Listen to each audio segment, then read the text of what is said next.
In this tutorial, my idea was to show you a quick and easy way to create pop loops.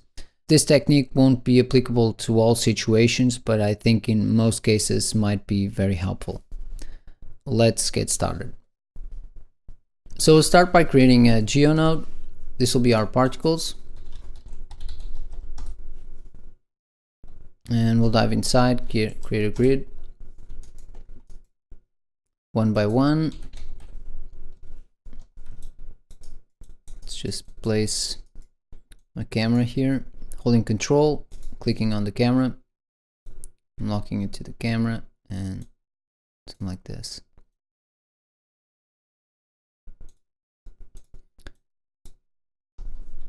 Now let's create our particles. Pop network. Dive inside. And here I can go ahead and create our force. This will be like an inverted gravity. So I'll say the force is 9.8, not negative 9.8. And I'm also going to go to the pop source and go to birth 100 and reduce the life expectancy to 2, and let's say a life variance of 0.5.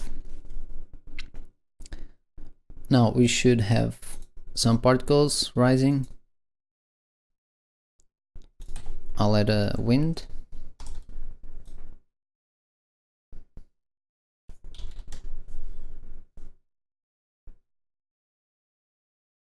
We'll adjust this in a moment, because this wind I wanted to not ignore mass, but we still hadn't applied a mass to each particle, so we're going to take care of that right now.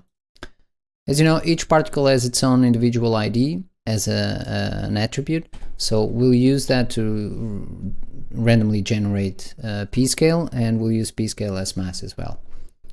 Create a pop wrangle.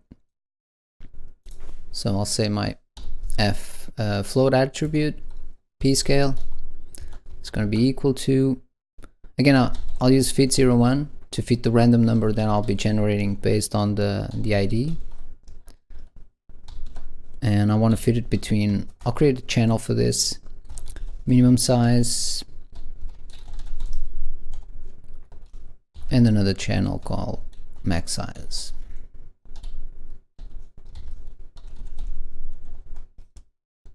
Close parentheses. We need to create these channels, and don't forget that by default the values will be at 0. Let's say 0.02 and 0.1. We'll also save this this initial p-scale as we'll save it on another attribute because it's going to be useful later on.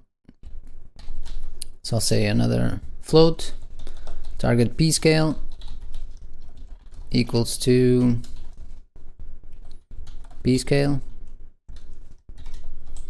and we'll say mass is the same thing, so another float attribute mass equals p-scale. Now we will see that the wind will affect the particles in a different way because it's taking into account the mass of the particles. I want the idea of the motion is that they will essentially be rising with some slight deviations. I want to avoid particles that will be so deviated from that trajectory that they actually go down or something like that. So I'll use I'll add a bit of velocity to the wind, 0.25. I'll increase the air resistance to 2, and I'll reduce this amplitude to 0.2, sorry. Swirl size I'll increase it, and the pulse length I'll increase it as well. Yeah, I think this is more of what I was looking for. Yeah. Now the next thing we need to do is here in the source for this loop system to work, we should have the particles gradually coming in and then gradually going out. By that I mean the birth rate here on the constant birth rate we should have an animation. So at frame 1 we should have 0. I'll create a keyframe by holding Alt and clicking on the parameter, and moving forward to frame 48, holding Alt, clicking on the parameter, increasing it to 100. And then you could think that we would give it, right now I'm giving it 2 seconds to go from 0 emission to the maximum emission I want. And you could think that we would give it another 2 seconds, but we need to take into account the life expectancy of the particles. And the particles have a 2-second life expectancy with a 0.5 variance. We won't be taking this into account, but we will take into account the fact that the particles have a life expectancy of 2. So we need to stop emitting 2 seconds before the end of the animation. So I'll say at 144th, I'll create another keyframe, and I have a gradual animation going to 0 to 192, and then the particles that have been emitted by this time will have another 2 seconds to die off. Yeah, I need to it's a good thing to put it at 0 in order to have them stop emitting. And we see them gradually starting to emitting at maximum intensity, and then gradually stopping to emit, and then they die off before the end of the animation. So everything's working. There we have one survivor, but it won't be relevant. She'll be really close to its death. Okay, moving on. Next thing, this is our simulation. Let's create a file cache. I'll put it in the sim folder. Pop loop 0 underscore. Save to disk. Load from disk. And now we have our simulation. And now we can start working on making this perfect loop. The idea is pretty simple. We first need to make sure that this loops on itself. So we'll create a time shift and we'll use modulus. For those of you who are not familiar with the modulus expression, it basically just lets you do a count that always starts. Whenever it reaches the end, it starts from the beginning.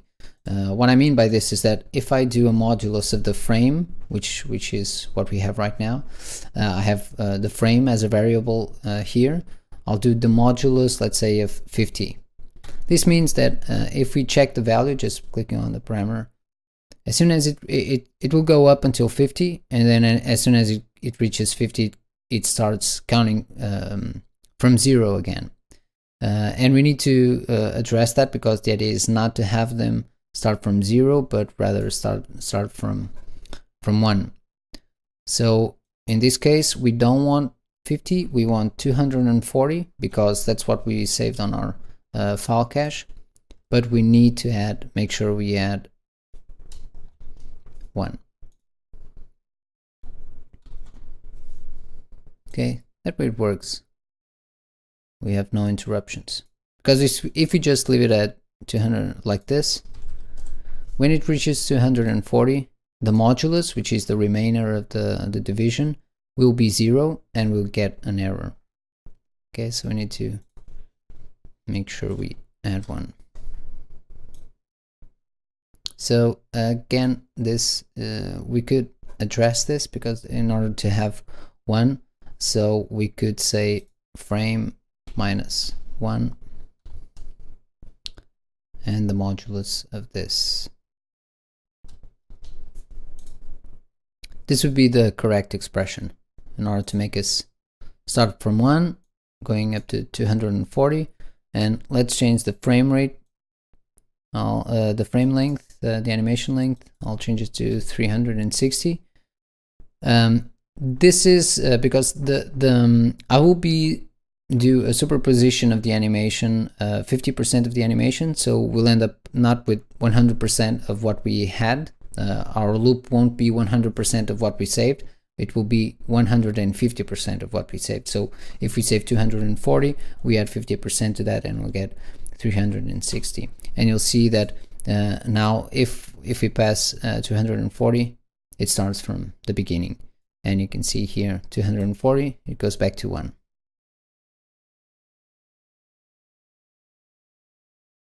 Okay. Now the next thing is to, so this is working, this will be looping on itself. Let's see just the end of it, and then it starts back again.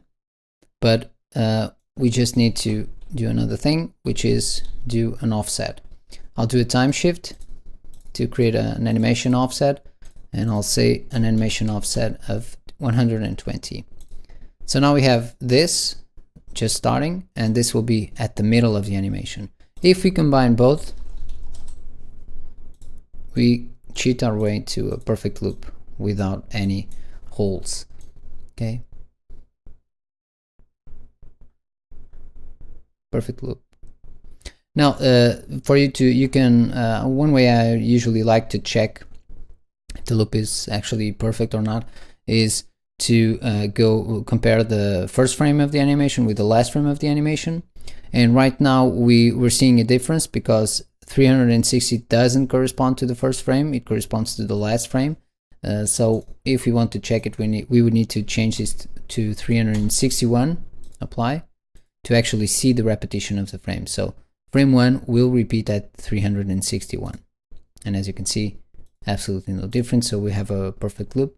I'll put this back to 360 because we don't want to duplicate. When we render this out, we don't want it to duplicate the first frame, so we don't render it at the end, we just render at the beginning. We have this, let's add another point wrangle to create some extra, do some final touches on this.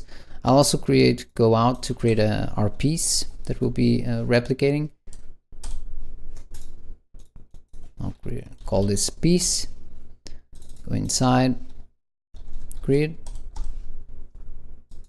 again one by one.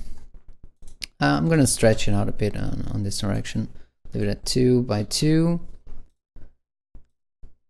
This will be our piece that will be instancing. Let's go to instance, create an instance, and here we're going to, I've got to add in our particles, and this is like a Houdini tradition, adding a null out, in this case particles, to make it easy to find it, because the caps names will always appear on top on the lists. So going up, instance, delete, object merge. The idea is you need to bring the points into your instance, and you need to declare what they're instancing, and in our case we'll be declaring that on the points themselves. So let's go to our particles and choose out particles. As you can see, it's on top, accept. And now what we're going to be instancing is actually this piece, and we're gonna include that on the points. Go to this point wrangle, sorry, go to this point wrangle, I'll edit the parameter interface, and here I'll just include an operator list. It's just a fancy way to create a way of selecting it. I'll change the label to piece as well. So right now this is going to be called pieces, in case you want to select different ones. Pieces, apply, accept, and we'll choose the object itself, piece, accept pattern. And here we're going to say that because the instance node will read the instance attribute on each point if it exists. So it's a string attribute instance, and in this case we're just going to reference this parameter, which is pieces. Again, CHS from string for string, and pieces. We don't need to press this button because the parameter is already created. And right now we have already declared our instances. If we go up, I'm gonna hide this, just making sure.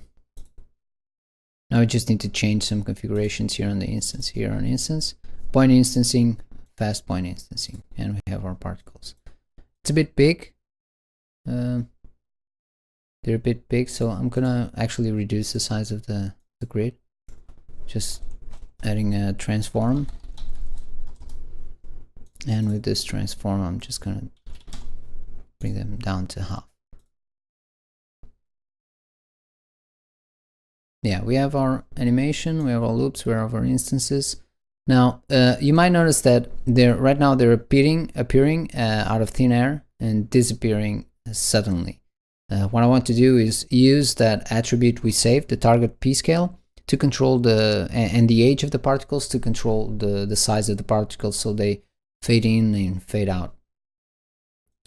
The way I'm going to do that is going here into the particles. Here we set the instance, and I'm going to create another point triangle. We could do everything on the same spot, but I'll keep it separately to make it simpler. Set scale or size, whatever. And I'm going to say that my actual p scale